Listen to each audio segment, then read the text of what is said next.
Universidad Nacional Autónoma de México y Facultad de Estudios Superiores Iztacala en Psicología a Distancia presenta Unidad 2, Tarea 3, Observación Controlada. Integrantes: Becerril Valle Luisa, Cortés González Gerardo, González Sáinez Hilda, Guerra Serrano Mireya, Silva Trejo Aldo. Grupo 9613. Módulo 614. Metodología 2. El método científico y la evaluación psicológica. Tutor: Mario Fausto Gómez Lamont. Ciclo 24-2.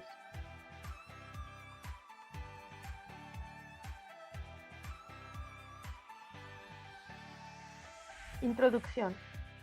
En este trabajo se realizará un análisis de los datos recabados en el cuestionario aplicados a las personas que solicitaron su ingreso a la Clínica Virtual de Terapia Familiar Sistémica, con el enfoque de las necesidades de atención psicológica generadas por las condiciones de restricción y aislamiento que se dieron durante la pandemia del COVID-19, considerando la orientación sexual, identidad de género y sexo. Marco teórico. Durante la pandemia de COVID-19, las relaciones interpersonales presenciales se vieron restringidas por las regulaciones sanitarias. Durante este periodo se popularizaron las interacciones por Internet y a distancia, entre ellas la atención psicológica en línea o por videollamada. Entre las ventajas de esta modalidad se encuentran las de acortar distancias físicas, los costos y la accesibilidad. Sin embargo, entre las desventajas se encuentran problemas de confidencialidad, el difícil acceso a las personas que no cuentan con Internet o no son hábiles en el uso de la tecnología digital. Gómez y Bermúdez, 2023. Efecto de las intersecciones de sexo, orientación sexual e identidad de género sobre la salud mental de la población mexicana. De acuerdo con Gómez y Bermúdez 2023, las situaciones de opresión y discriminación, además de las que son por causa del sexo o el género, se encuentran situaciones de desventaja como nivel socioeconómico, origen étnico o bajo nivel de alfabetización digital. Sin embargo, estos autores mencionan que las personas con diversidad sexual podrían tener una mayor demanda de los servicios de atención psicológica en comparación de la población heterosexual, debido a la discriminación, segregación y rechazo que sufren o pudieron haber sufrido durante su adolescencia. Necesidades de atención psicológica en línea, desde el pensamiento de tercer orden. Desde el pensamiento de tercer orden se reflexiona acerca de la situación en que se encuentran los pacientes en cuanto a sus condiciones socioeconómicas y familiares, y también sobre el papel que juega el terapeuta y sus posibles sesgos cognitivos, tales como prejuicios personales, culturales y digitales. Gómez y Bermúdez 2023. En la metodología se van a exponer los datos descriptivos e inferenciales, la cual va dirigida al programa de formación de prácticas en la terapia sistémica familiar multicultural con perspectiva de género. Continuando con la investigación primera que nos expone Lamont y Bermúdez 2023, en el capítulo 10, en el cual habla de cuáles son las necesidades de atención psicológica de la Clínica Virtual de Terapia Familiar durante el confinamiento por COVID-19. En ese apartado su objetivo fue conocer las variables independientes que eran el sexo, la identidad de género, la orientación sexual sobre la salud mental de la población. En ese mismo se utilizó un instrumento cualitativo donde se rescatan los signos y síntomas de riesgo, donde se analizan las consecuencias psicológicas respecto a la respuesta familiar, también respecto a los celos en relaciones de pareja, así como la ideación en intentos suicidas y la autopercepción del participante. Se han identificado algunas variables más con respecto a la primera investigación, ya que en la primera eran 22 variables y en esta investigación han sido 29.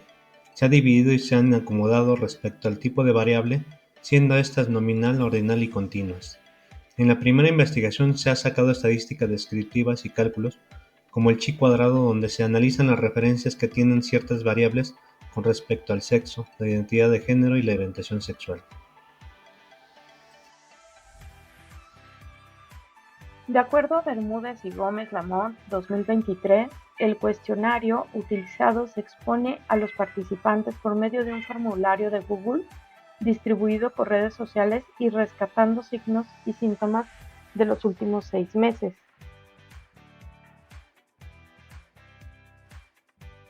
El mismo autor explica que el cuestionario es capaz de determinar las siguientes 4 consecuencias psicológicas: respuesta familiar, celos en relación de pareja, ideación e intento suicida y autopercepción. En cuanto a la implementación del instrumento, se debe bajar la posibilidad de riesgos, ya que los participantes pueden como consecuencia vincular algún recuerdo o experiencia a su vida actual o pasada.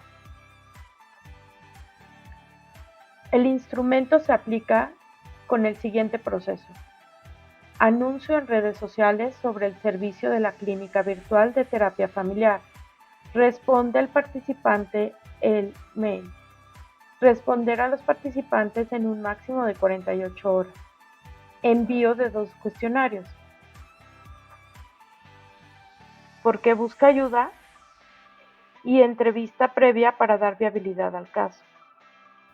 Resultados. Tabla 1. Frecuencia de sexo. El 32.1 de la muestra fueron hombres, en tanto el 65.1 fueron mujeres y el resto prefirió no decirlo. Resultados. Tabla 2. Frecuencia de identidad de género. El 57.8% de la muestra se identificó como cis femenino. Cis masculino se identificó el 31.2% de la muestra. Como hombre trans y mujer trans se identificaron 0.9% y el 9.2% se identificaron como personas binarias. La importancia de conocer el género permite identificar con mayor facilidad las relaciones entre las personas y la distribución del poder en estas relaciones. Resultados. Tabla 3. Frecuencia, orientación sexual. El 12.8% de la muestra se identificó como bisexual, el 62.2% como heterosexual, el 21% de la muestra se identificó como homosexual, mientras que como pansensual se identificó el 3.7% de la muestra. Resultados. Tabla 4. La frecuencia de por sus antepasados y de acuerdo a sus costumbres, usted se considera afromexicano, afromexicana. El 99% de la muestra no se considera como afromexicano, mientras que el 4% respondió de manera afirmativa y el 5% respondió que tal vez. La vulnerabilidad asociada a la etnia y a la ubicación geográfica se suma a la relacionada con el género. Se limita el acceso a los servicios de salud. México 2015, citado por la OMS 2018.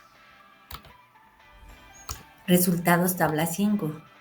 Frecuencia de por sus antepasados y de acuerdo a sus costumbres, ¿usted considera que pertenece a un grupo indígena? El 76.1% de la muestra no se considera como perteneciente a un grupo indígena, mientras que el 14.7% respondió de manera afirmativa y el 9.2% respondió que tal vez. Aquí igual de lo de las etnia y la ubicación geográfica se suma a lo relacionado con el género, el cual se limita el acceso a los servicios de salud. Resultados. Tabla 6. Frecuencia de ¿tienes el esquema completo de vacunación contra COVID-19? Del total de la muestra del 21.1% respondió que su esquema de vacunación contra COVID-19 no está completo, mientras que el 78.9% respondió de manera afirmativa a la pregunta. Las vacunas contra la COVID-19 proporcionan una sólida protección frente al riesgo de enfermedad grave o muerte. Aunque una persona aún puede contraer la COVID-19 después de vacunarse, es más probable que tenga síntomas leves o que no los tenga. Esto es información de la OMS 2023, página 1.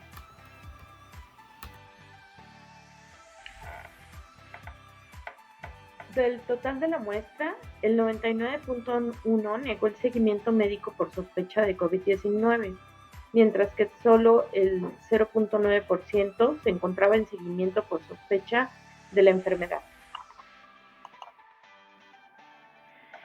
El 6.4 de la muestra en los últimos 14 días aceptó convivir en la misma casa con alguna persona confirmada o con sospecha de COVID-19.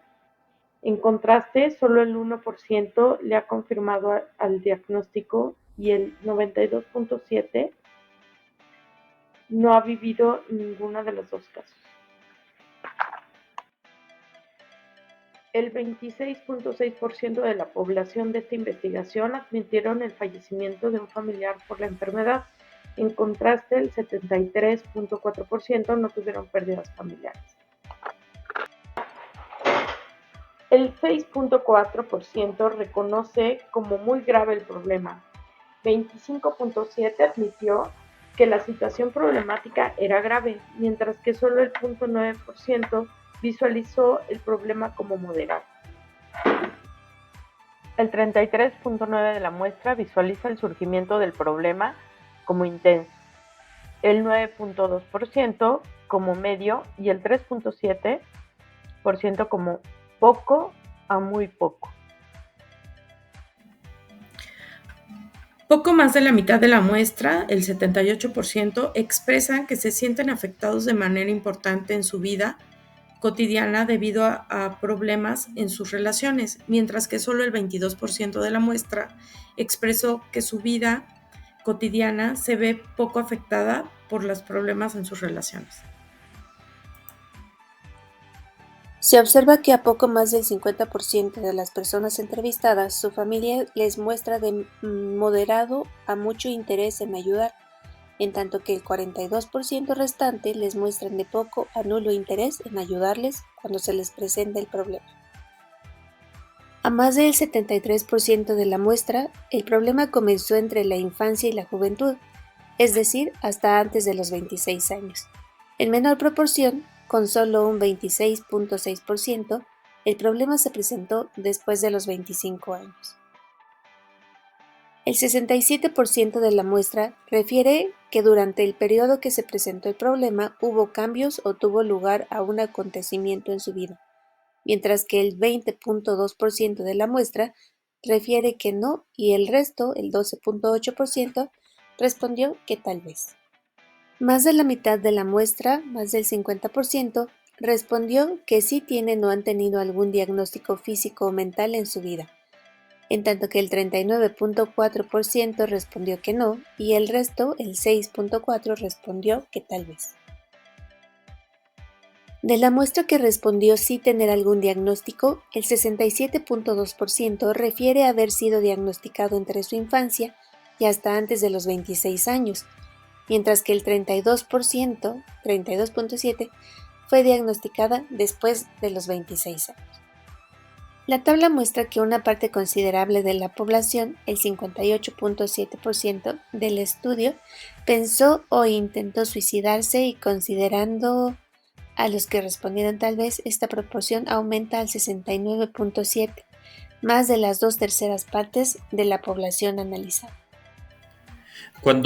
Con respecto a cuántas horas duermen por noche los participantes, se puede observar que más del 50% duerme horas aceptables, de entre 5 y 8 horas diarias. Sin embargo, hay dos extremos. El 9% duerme muy pocas horas, entre 2 y 4, y el 5% refiere que podría dormir todo el día.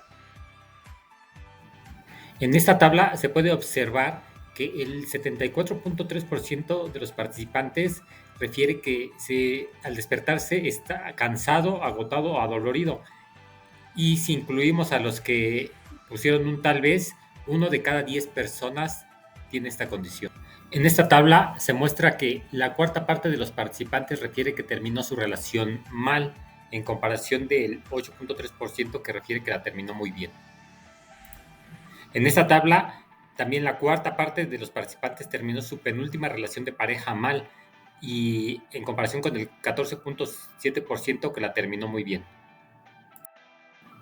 En esta tabla se muestra que los participantes su antepenúltima relación de pareja, el 28.4% terminó su relación mal, en comparación con el 24.8% que la terminó muy bien.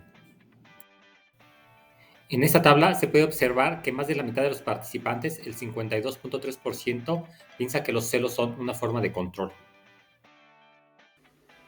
En esta cuestión que se pregunta si eres celoso, se necesita el cálculo de chi cuadrada para determinar si existe una diferencia significativa o referencia entre las frecuencias observadas y las frecuencias esperadas respecto a ciertas variables como son el sexo o orientación sexual.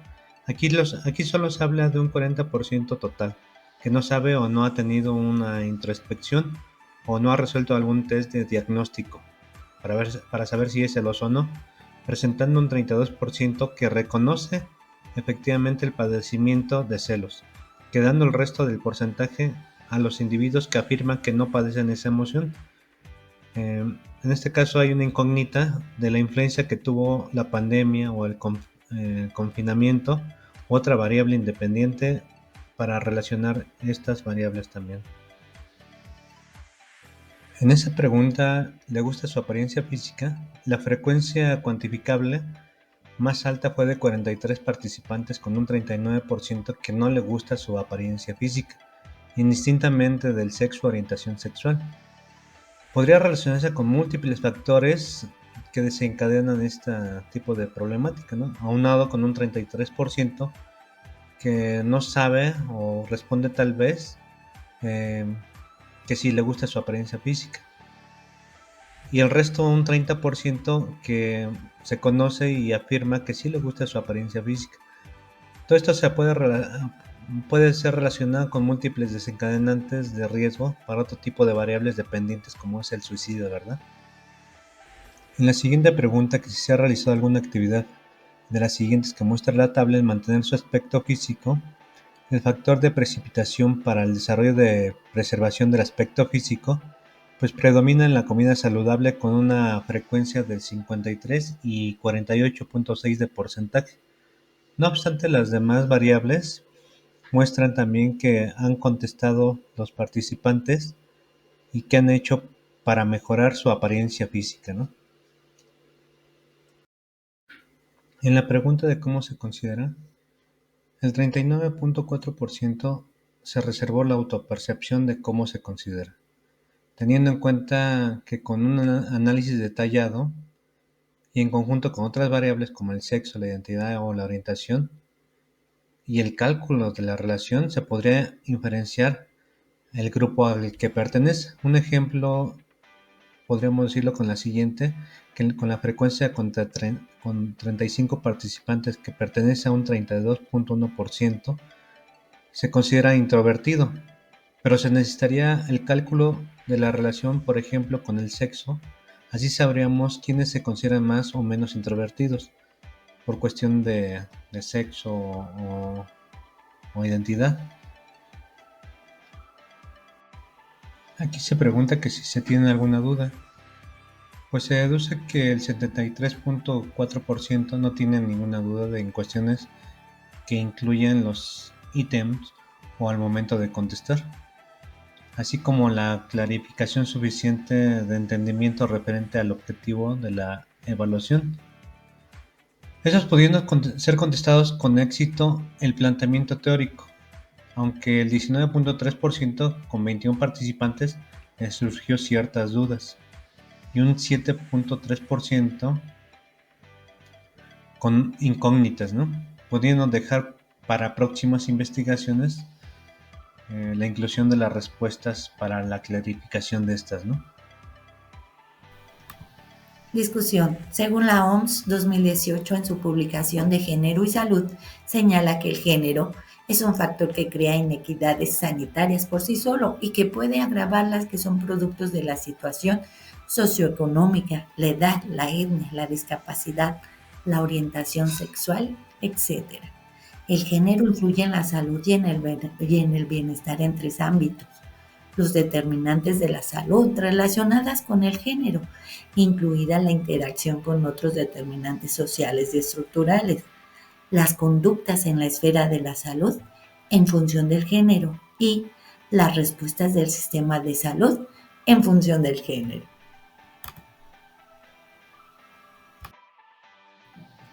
Puntos importantes. Género, etnia, nivel socioeconómico y orientación sexual crea lamentablemente inequidades. Enfermedades, pérdidas y rompimientos de relaciones como los factores desencadenantes de problemas psicoemocionales. Al 70% no le gusta o no sabe si le gusta su apariencia. Y último, las personas que enfrentan mayor inequidad son mujeres, indígenas, homosexuales y nivel socioeconómico bajo. Conclusión. Esta investigación revela que durante el confinamiento de COVID-19, las mujeres mostraron una asociación significativa con la ideación suicida, indicando una mayor vulnerabilidad psicológica en este grupo. Las mujeres percibieron los celos como forma de control en sus vidas. En contraste, las personas con expresiones de género divergentes y las identidades trans y no binarias no mostraron diferencias significativas en malestar percibido. Respecto a la orientación sexual, las personas con orientaciones sexuales divergentes reportaron más malestar en las últimas rupturas de relación que las heterosexuales. Estos resultados resaltan la importancia de considerar las diferencias individuales al abordar las necesidades de atención psicológica durante la pandemia, pero no solo en este estudio, sino en general al abordar cualquier acercamiento psicológico, especialmente en términos de sexo, identidad de género y orientación sexual. Es de insistir que las intervenciones psicológicas deben ser sensibles a estas diferencias para abordar adecuadamente las necesidades emocionales y relacionales de diferentes grupos.